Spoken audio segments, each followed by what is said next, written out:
ابھی صورتحال یہ ہے کہ مولانا فضل الرحمان کو اپنے ذات کا پڑا ہوا ہے. ان کو اس چیز کا علم ہے کہ ڈی آئی خان، ٹانک اور لکی مروت کے اندر جہاں سے بھی وہ الیکشن میں حصہ لیں گے وہ شکست کا سامنا کریں گے، اور جب یہ اگر الیکشن میں جائیں گے تو یہ نہیں جیت سکتے. ساتھ ان کے جو اگر بھائی ہے صوبائی اسمبلی کے الیکشن لڑیں گے وہ بھی نہیں جیت سکتے. تو ابھی وہ بہت زیادہ کنفیوزڈ ہیں، اور اسی کنفیوزڈ ہونے کی وجہ سے ان کی طرف سے اس قسم کے بیانات سامنے آ رہے ہیں کہ وہ عمران خان کے ساتھ کسی بھی صورت میں مذاکرات نہیں کریں گے، وہ سپریم کورٹ آف پاکستان کے خلاف اعلان جنگ کرتے ہیں. یہ جو ایک جو ذہنی دباؤ والی سچویشن ہے اس کا اندازہ آپ ان کے بیانات سے لگا سکتے ہیں. اور اس کے ہم چونکہ خیبر پختونخوا سے تعلق رکھتے ہیں، ہمیں گراؤنڈ سچویشن کا یہاں پہ ہم دیکھ رہے ہیں، ہمیں نظر آ رہے ہیں ان کے جو اپنے لوگ ہیں ایون کہ وہ ابھی مولانا کو چھوڑ کر ان سے چلے گئے ہیں. اور ان کا یہ موقف ہے کہ ہم تو مولانا کا بہت زیادہ احترام کرتے تھے اور ہم یہ سمجھتے تھے کہ یہ ایک مذہبی لیڈر ہے، لیکن پچھلے 1 سال کے دوران جو کچھ اس نے کیا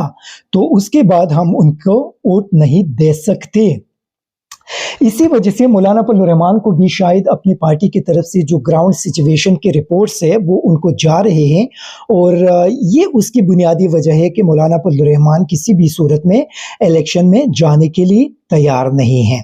ساتھ جو آج پی ڈی ایم کا اتحادی اجلاس ہوا اس میں انہوں نے شرائط کی بات کی کہ تحریک انصاف کی طرف سے کچھ شرائط رکھے گئی ہیں اور ہم بغیر شرائط کے مذاکرات کے لیے آگے بڑھنا چاہتے ہیں. تو فواد چودھری نے کہا کہ ہم نے کوئی شرط نہیں رکھی، ہمارا صرف ایک ہی شرط ہے کہ جو بھی مذاکرات ہوں گے وہ آئین کے دائرے کے اندر ہوں گے. تو میرے خیال میں یہ تو بڑا جینوئن پوائنٹ ہے کہ آئین کے دائرے کے اندر ہی مذاکرات ہونے چاہیے.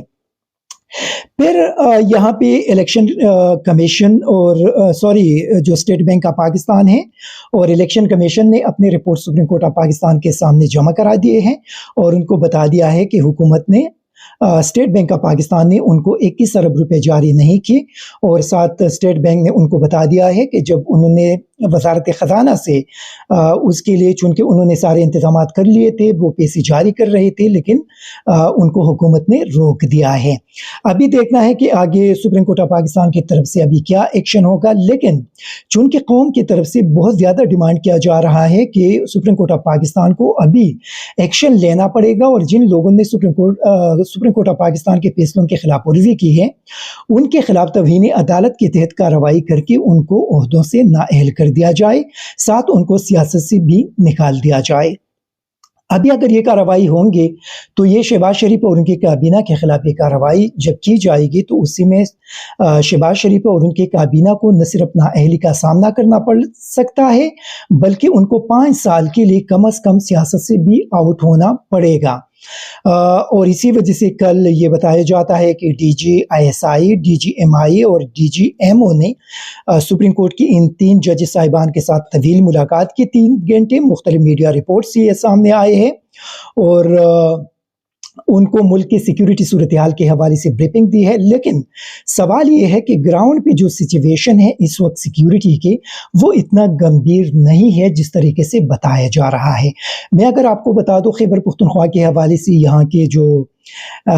گورنر نے پہلے بات کی تھی کہ یہاں پہ صورتحال بہت زیادہ خراب ہے، تو اس وقت بھی ہم نے بات کی تھی کہ اگر یہاں پہ حالات اتنے زیادہ خراب ہے تو گورنر خیبر پختونخوا کس طرح پشاور کے اندر رہ رہے ہیں، ان کی فیملی یہاں پہ کس طرح رہ رہی ہے، فضل الرحمان کی فیملی یہاں پہ کس طرح مقیم ہے، باقی جو پی ڈی ایم کے جماعتیں ہیں وہ ان کے لیڈرز اور ان کے فیملیز خیبر پختونخوا کے اندر کس طرح کل دل کے ساتھ گھومتے پھرتے ہیں اور کبھی ادھر جاتے ہیں کبھی ادھر جاتے ہیں. اگر حالات یہاں پہ اتنے زیادہ خراب تھے تو پھر ان لوگوں کے لیے یہاں پہ تو رہنا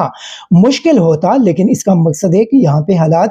ایسے نہیں ہیں جس طریقے سے قوم کو بتایا جاتا ہے یا سپریم کورٹ آف پاکستان کو بتایا جاتا ہے. یہ ایک پیک قسم